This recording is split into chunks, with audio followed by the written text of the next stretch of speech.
हम कितना जानते हैं ये मैटर नहीं है,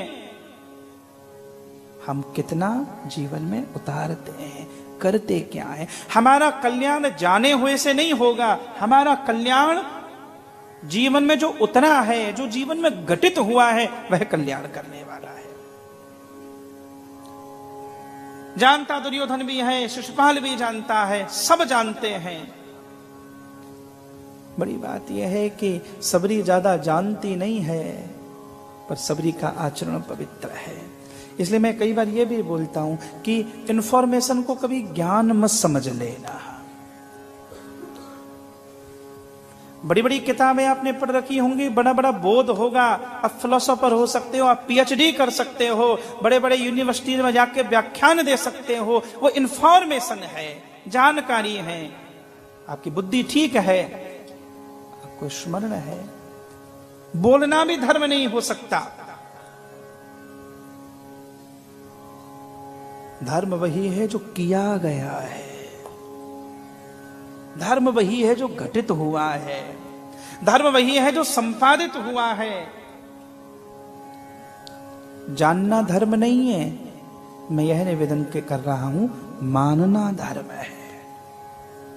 तो हम कितना जानते हैं ये धर्म का विषय नहीं हो सकता, ये बुद्धि का विषय है, ये बौद्धिकता है।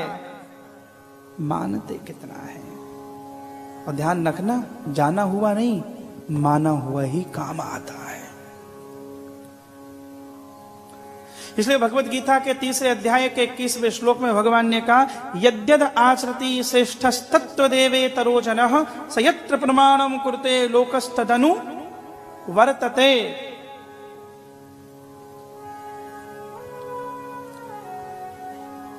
समाज में वही बात समाज का परिवर्तन कर पाती है जिसको जीव से नहीं, जिसको जीवन देता है, जिसको आचरण देता है। समाज को सिखाइए तो बोलकर नहीं सिखाइए, करके सिखाइए, आचरण बनिए, उदाहरण बनिए।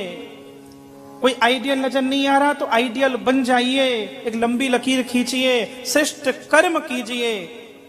लोकस्तदनु वर्तते। अब मैं तीसरी बात और बोलने वाला हूं। यह हमारे परम पूज्य मलुक पिचाधीश्वर जी ने एक बार हमें ऐसे ही बताई थी, जब तक तुम जानते नहीं हो तब तक पाप नहीं लगता। जिस दिन जान लेते हो, जान लेने के बाद करते हो, तब पाप प्रारंभ हो जाता है। अब ज्यादा जानते हो ना, यह भी खतरनाक है। तुम्हें पता ही ना हो, तुम्हें खबर ही ना हो, तुम किसी कुर्सी पर आकर बैठ गए, किसी जगह पर आकर बैठ गए, जमीन में आकर बैठ गए, वहां किसी की समाधि है, कोई देव स्थान है, तुम जूते पहनकर निकल गए, तुम्हें पता ही ना चले। पता न चले कोई समस्या नहीं है।